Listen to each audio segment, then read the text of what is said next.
Salam sejahtera bersama saya Daud Yusof dan ini berita utama malam ini. Angkatan Tentera Laut Singapura lancarkan kapal tempur pelbagai peranan atau MRCV, iaitu kapal perang terbesar dan canggih dibina di Singapura. Menteri Kek Shanmugam mendedahkan Singapura akan kongsi maklumat rahsia mengenai penyerang-penyerang siber kepada pemilik prasarana maklumat kritikal. Mahkamah Daerah bebaskan 3 wanita yang dituduh anjurkan perarakan di kawasan istana.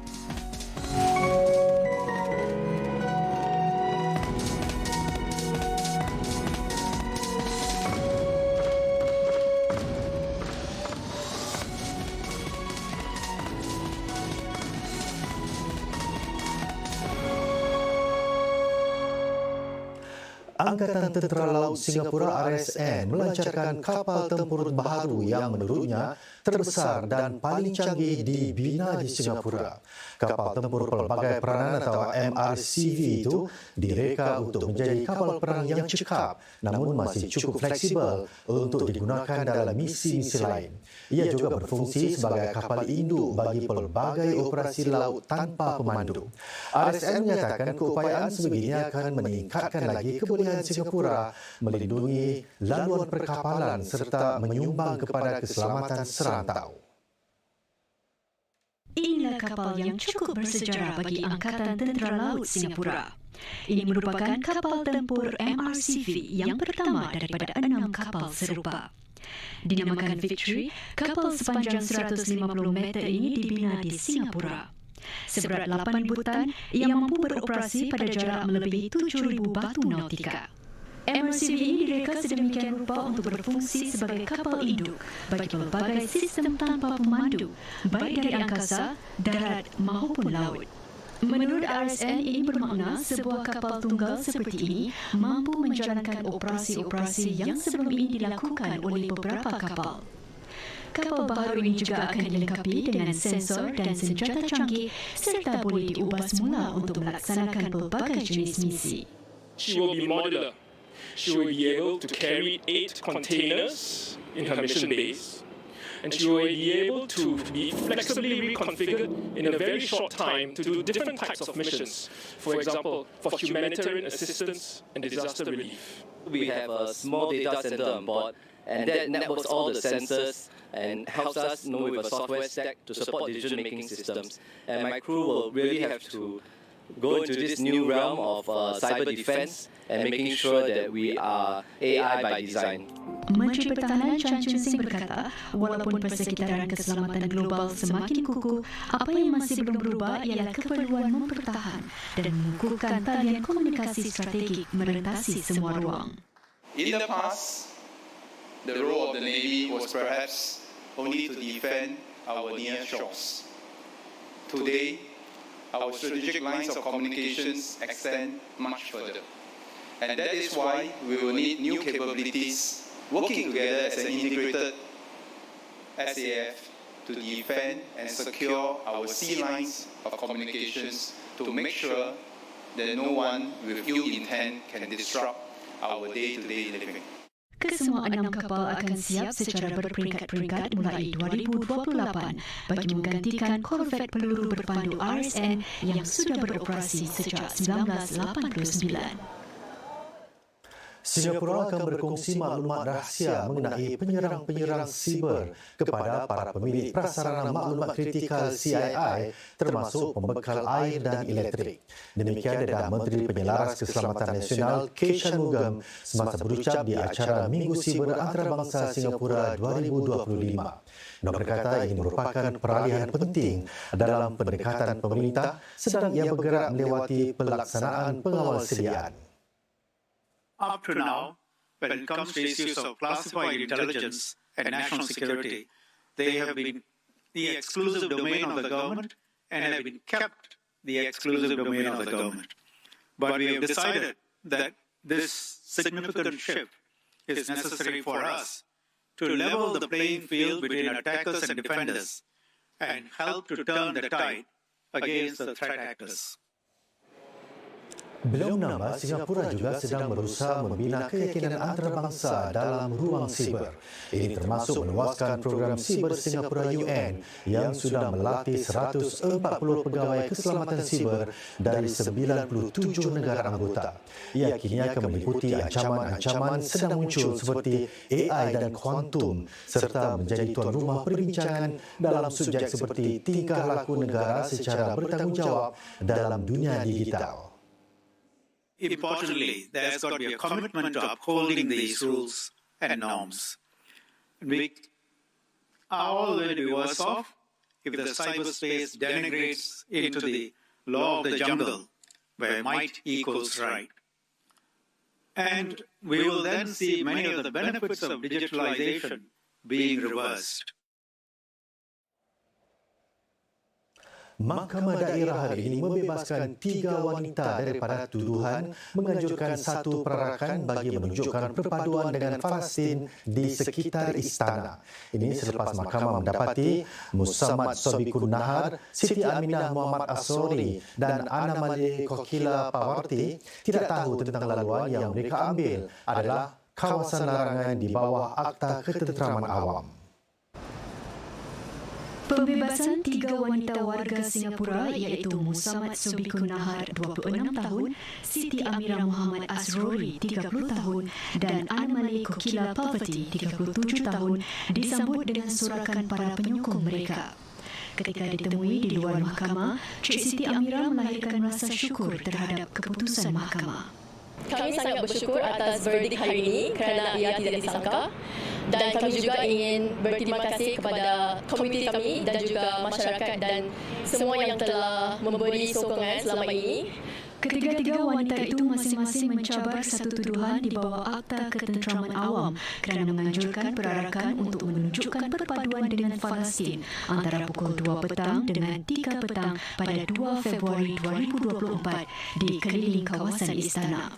Mereka adalah sebahagian daripada 70 orang yang berjalan kaki dari pusat beli-belah Plaza Singapura ke pintu pagar belakang istana untuk menyerahkan surat mengenai perjuangan Palestin kepada pejabat Perdana Menteri yang terletak di istana dan mempunyai tempat menghantar surat.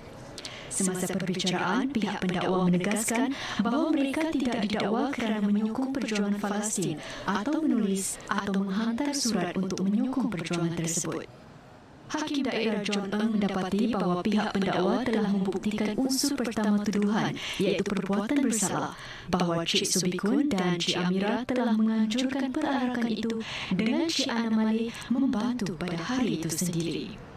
Sungguh pun demikian, beliau bersetuju dengan peguam bela bahawa pihak pendakwa tidak membuktikan unsur kedua iaitu keadaan fikiran yang bersalah, bahawa wanita-wanita itu sepatutnya mengetahui secara munasabah perarakan itu diadakan di kawasan larangan.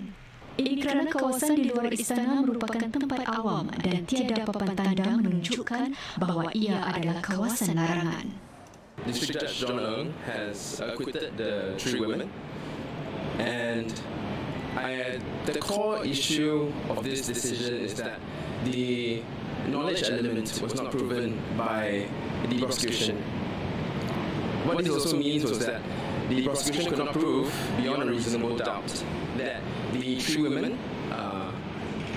had reasonably known or had reason to know that the area in which they had walked was within a prohibited area or was prohibited by an order. Hakim Ng berkata bahawa ia jelas daripada bukti yang dikemukakan bahawa ketiga-tiga wanita itu berusaha sebaik mungkin untuk tidak melanggar undang-undang semasa menyampaikan surat. Walaupun bertentangan dengan usaha dan pemikiran terbaik mereka, perbuatan mereka itu boleh disifatkan sebagai perarakan. Hakim Ng berkata tidak dapat dipertikaikan bahawa Cik Sobikun dan Cik Amirah telah menganjurkan acara itu untuk menunjukkan perpaduan dengan Palestin, seperti yang terbukti daripada penggunaan payung dengan reka bentuk tembikai. Sekalipun benar bahawa para peserta telah berkumpul untuk menyampaikan surat, Hakim Ng berkata ia bukan satu-satunya niat mereka. Ini hanyalah sebahagian daripada tujuan yang lebih besar, iaitu untuk menyatakan perpaduan dengan rakyat Palestin. Lembaran bersejarah baru tercipta dalam politik Jepun selepas Parlimen negara itu buat pertama kalinya memilih seorang wanita sebagai Perdana Menteri. Laporannya selepas ini.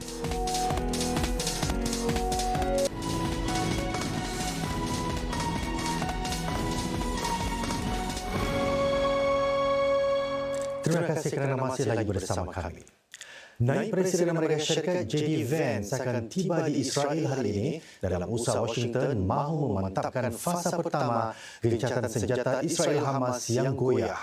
Beliau juga mahu mengajak Israel dan Hamas supaya bersedia melakukan tolak ansur lebih besar dalam rundingan-rundingan akan datang. Kedua-dua pihak sudah berulang kali menuduh satu sama lain sebagai melanggar perjanjian gencatan senjata sejak ia bermula 8 hari lalu. Bagaimanapun, Presiden Donald Trump sebaliknya mengeluarkan ancaman baru kepada kumpulan Hamas. We made a deal with Hamas that, they're going to be very good, they're going to behave, they're going to be nice, and if they're not, we're going to go and we're going to eradicate them if we have to. They'll be eradicated, and they know that.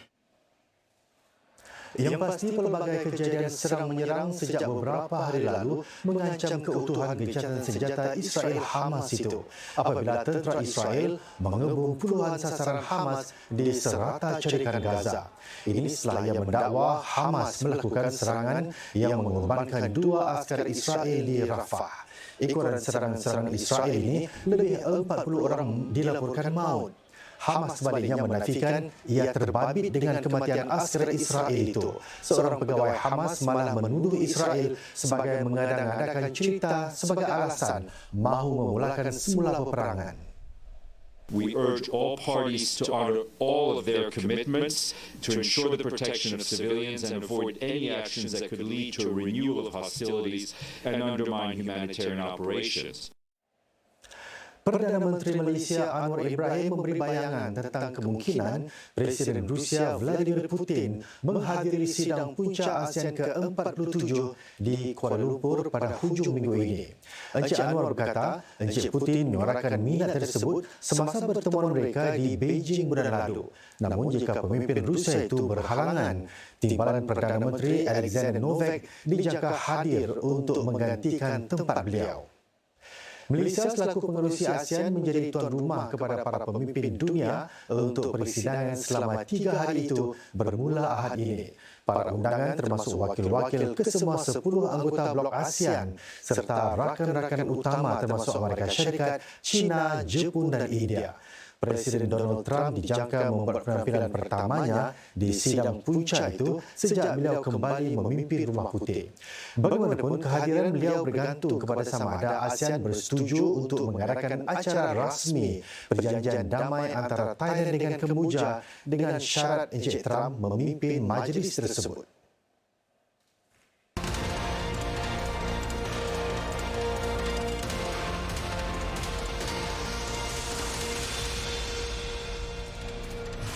Singapura dan Argentina ingin memperdalam kerjasama dalam bidang seperti tenaga dan ekonomi digital.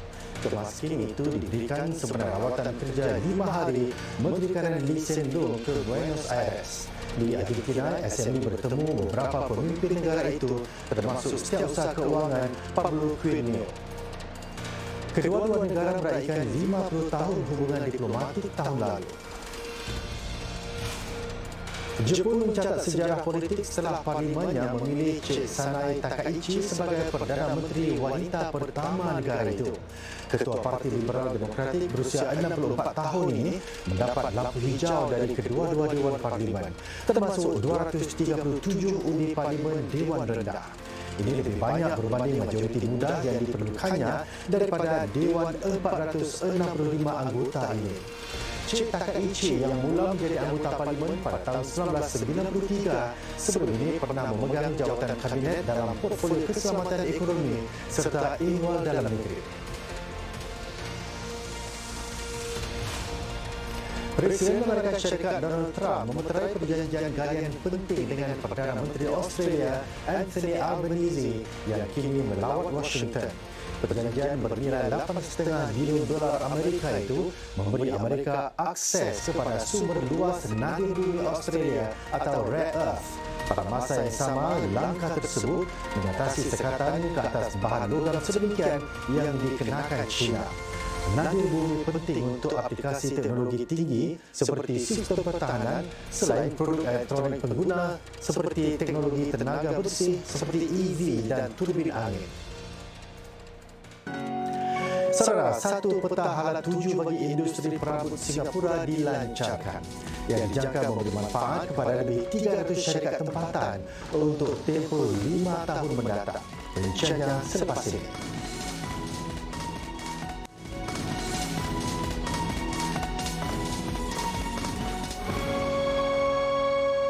Selamat berjumpa lagi. Syarikat-syarikat perabot tempatan di Singapura akan mendapat lebih banyak peluang menyertai misi perdagangan ke luar negara selain dipadankan dengan rakan-rakan niaga berpotensi. Ini menerusi satu peta hala tuju industri 5 tahun 2026 hingga 2030 yang dilancarkan Majlis Industri Perabot Singapura atau SFIC yang dijangka memberi manfaat kepada lebih 300 syarikat tempatan. Antara bidang tumpuannya adalah rekaan bagi kesejahteraan dan keperluan jangka hayat lebih panjang. Misalnya perabot yang mudah disesuaikan untuk warga emas atau reka bentuk modular dan pelbagai fungsi yang menyokong gaya hidup aktif. Syarikat-syarikat perabot juga digalak supaya menggunakan alat berasaskan kecerdasan buatan AI untuk memacu daya penghasilan dan meningkatkan pelibatan pelanggan. Ini sedang pasaran tempatan menghadapi cabaran persaingan yang meningkat daripada syarikat asing. Lantas menjejas daya saing dalam kalangan pemain tempatan. Saudara, tidak lama lagi spesies bakau yang jarang ditemui dari Timor Leste akan ditanam di Singapura buat pertama kalinya. Ini bagi memperkaya biodiversiti tempatan dan menangani perubahan iklim. Orang ramai boleh melawat kawasan bakau ini di taman di pesisir timur apabila ia dibuka semula pada tahun 2027. Pusat kajian bakau yang terletak di timur Dili ini adalah kebanggaan masyarakat Timor Leste yang menghasilkan sehingga 40,000 anak pokok setiap tahun. Anak pokok ini digunakan untuk memulihkan kawasan pantai yang rosak.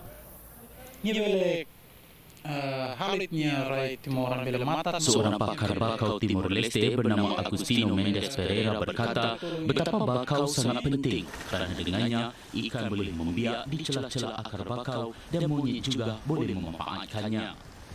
Kini, sebahagian benih dari pusat tersebut akan dibawa ke Singapura menerusi kerjasama antara kedua-dua negara. Specifically, we're looking for some of the species or even genera that aren't present in Singapore.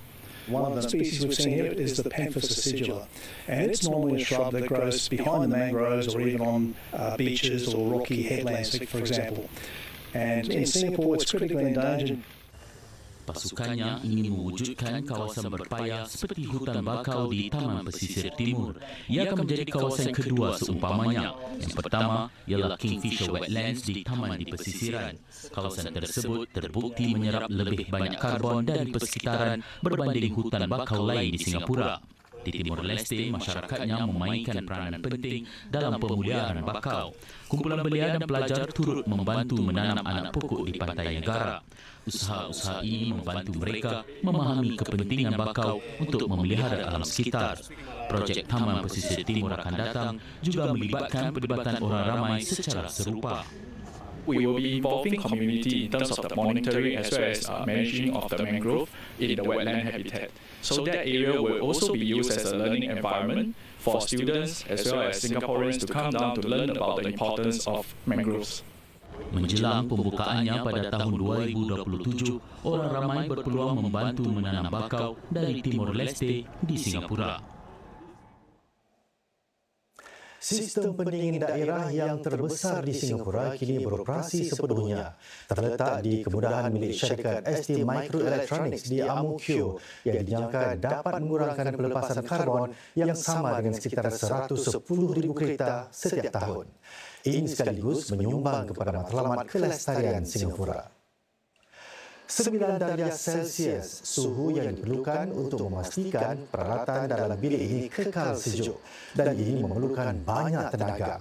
Namun sistem pendingin daerah dapat memenuhi fungsi ini untuk 5 bangunan sekaligus. Ia mengepam air sejuk pada 2 suhu iaitu 5 dan 12 darjah Celsius menerusi paip-paip berasingan. Hasilnya, penggunaan tenaga elektrik merosot sehingga 20%. Menteri Negara Kanan Perdagangan dan Perusahaan Low Yen Ling berkongsi, pemerintah akan terus menyokong usaha mengurangkan pelepasan karbon dan meningkatkan kecekapan tenaga melalui pelbagai skim dan geran. In fact, companies should also consider not just deploy district cooling system for cooling needs, but also consider integrating them with other sustainable energy solutions, such as integrating it with solar energy, EV charging, or even smart metering. Dengan laporan tersebut, sekian saja berita untuk malam ini. Saya berjumpa lagi. Salam hormat.